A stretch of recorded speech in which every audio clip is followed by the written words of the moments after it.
I want to do a quick little video on always dressing the part. Now, it might not be comfortable, and you might have actually entered this industry with the preconceived notion that you're going to be working for yourself and that I came into this business to get out of my suit and tie. I get that all the time where people are like, I don't want to wear a suit and tie, man. That's corporate.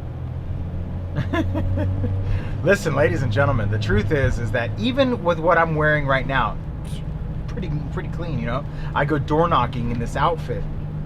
But just now I received a conversation. I was the instigator. I was doing my cold calling, and I happened to cross wires with one of my door knocking leads who were like, yeah, actually we are thinking about it. Well, today was one of the very first times in a long time that I went into the office not 100% suited up. I'm usually in a suit ready to do a presentation. And when I go door knocking, I'll have this shirt in the back seat hanging so that I could swap out of it and go out and door knock. Because it's a little more comfortable, a little more approachable, a little more casual, a little cooler, right? Because I don't like door knocking in my full shirt, although I always feel like I should. You never get a second chance to make a first impression. And when you're out there doing your prospecting door to door, and then you step back in there and you have this whole new vibration of, like, at first when we met, you had a t-shirt, and now you have a dress shirt. It changes the mood. It changes the vibe of being a professional real estate agent to being a casual. Another thing is that you might be in a position where you are presenting to people and they're passing judgment. You never have a second chance to make a first impression. And when you go into a listing presentation and you're not in a suit, like if you go in casual, and they're always looking for reasons to hire you, and they're looking for reasons not to hire you. I mean, this is a job interview. Why wouldn't you be in a suit and a tie, women in dress apparel, appropriate dress apparel? Because why? Because you don't want to be brought down by the man. You don't want to be in a monkey suit. I think I've heard that one. I don't want to be a penguin, man. It's too hot. It's too uncomfortable. It's too stuffy. But many times in my career, I have almost made a new pact to say, I'm throwing all these out. They're gone. I don't ever want to be casual again. I always want to be in a suit. Why? When you get to a point in the industry that you start getting to be well known and people start recognizing you on the streets, unfortunately, this is the position that you fill. I always say that this is the burden you carry. This is the cross that you bear in the industry. And that is, if you want to get to a level where you're doing a lot of business, you've got to make a few sacrifices in the beginning. Maybe towards the end, once you're like, come list me, once you get, but what's going to happen is you're going to have a young and hungry entrepreneur who's going to be right under you on your coattails. And if you show up casual Joe Bob, today you're wearing your Tommy Bahama, your best Tommy Bahamas to your listing appointment because you can be casual. But then, the young entrepreneur, the young hustler, the young guy shows up clean cut, like you're trying to be all GQ, shave, don't let yourself shave for a couple of days. You come in all like, hey man, I own this place. And then the young entrepreneur walks in, the young hustler, the young real estate, a hungry guy. And I say young, I don't mean by age. Young is in like youthful and willing to fit a mold that covers a broad demographic of people. And they come in clean cut, and they're in a suit, and they're in a tie, nice and sharp dressed. Unless they know you and you're like the number one agent in the area, there's a strong possibility that you could win or lose that listing based on your appearance. So just now I scheduled a listing appointment on a door knock that I had. That she hasn't physically seen me, if you want to know the background real quick.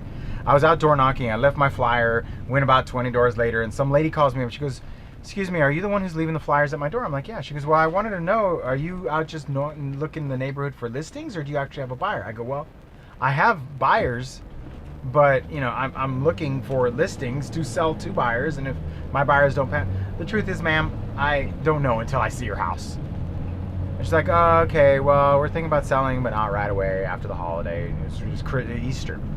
So immediately I slammed her. I took a picture of her house, went home, slammed her, and then called her today. And she goes, yeah, we're thinking of interviewing, because I went back in and said, you know, and she goes, well, yeah, but we're not interviewing anymore. I'm like, wait a second, I'm the guy who dropped off the package. She goes, yeah, I noticed you didn't put any price you recommend. I'm like, well, yeah, I haven't seen the house. Like, I don't want to guess and get it wrong. She goes, well, if you can come over now or in the next hour, I'll have you come up by and take a look. No promises. I'm like, no problem. So I hurry up, and I think I look at myself in the mirror. I go, can I go right now to that appointment? Can I go there and be there quicker?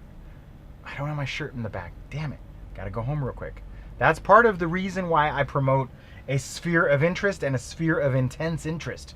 There are varying degrees of the people and the effort that you're going to exhaust in trying to acquire these listings. And the fact that she's in my sphere of intense interest, there's nothing I wouldn't do, right? I have a real hunger to get this one. And when you're a telemarketer, you're doing a lot of numbers, there's a certain geographical distance for passion and excitement for certain leads. When they're in your backyard, you get excited, you get fired up. When they're 20, 30 minutes away, you're just like, no, whatever. And you know, you treat it differently. Maybe it's just me, but you treat it differently as to how hungry you are for this. I want this. Oh man, I want this. I want this listing more than anyone, and I'll do whatever it takes. So what do? I go in there and look in the mirror. I say, you know what? No way, Jose. I'm running home right now real quick. I'm going to put on a suit and a tie and get there. Even if it takes me a couple 5 minutes later, you've got to be dressed for the part. So in summary, always dress for success. Do not, this is me to myself. I'm looking at myself in the reflection. James, don't ever go to the office in this again. Hang this, roll it up into a ball, grab all of them, roll them up into a ball, and call this your door knocking shirt. But James, consider this. Maybe you should just be in a suit and tie door knocking. As long as you're comfortable. I mean, if it's 100 degrees out, then people will be like, wow, he's crazy. But I mean, unless you're profusely sweating, it's not that crazy, is it? I mean, look at the gardeners, the landscapers, they wear like long sleeve shirts in 100-degree weather, you know, to protect themselves from the sun. So white, casual, not all sweaty and spotted with stains. Maybe that's it. Maybe I need to throw these shirts away. Maybe I should sell them. Maybe I need to throw these shirts away. Maybe you need to throw your shirts away. Maybe you're no longer. Maybe you need to retire. Maybe you don't care. But if you're up against the competition, and this is a market where you have high amounts of aggressive agents who are hungry, and the competition's fierce, and the inventory's low, you have zero risk. You're wearing a mustache because it's Casual Tuesday? Shave it. You letting your hair down and you want to go pink? Dye it back, ladies. You've got so much competition right now. You want to chill out? Chill out in December, okay? You want to grow your beard? Grow it in November. Right now, you've got a broad stroke demographic, clean cut, clean presentable. Get out there and show them that you're the best candidate for the job, and don't let them have any preconceived notions because you're casual, you're not treating it with respect. Because of your beard, you look like a sinister, right? Who knows what these people think? You've got to be, you know, you grow your hair long, they think you're a hippie or some sort of straggler, right? You let a little scruffle, you think you're not clean shaven, you don't take care of yourself. Your nails aren't, my nails are bad actually, I'm going to talk to her like this. Look at over here. But seriously, if you're not 100% presentable, they'll pass judgment. Unfortunately, or fortunately, that's how it is in this market. That's why I'm always promoting a presentable look. Clean, respectable, because you are, especially when you're door knocking, you're doing up to 25 presentations an hour. Why wouldn't you do a broad general stroke, go in vanilla? You know, you walk in some of these houses and they got pink, blue walls, and you're like, ugh. It's the same thing with your appearance. Some people are like, oh, he's cool, and other people are like, ugh. You're not, ugh, are you?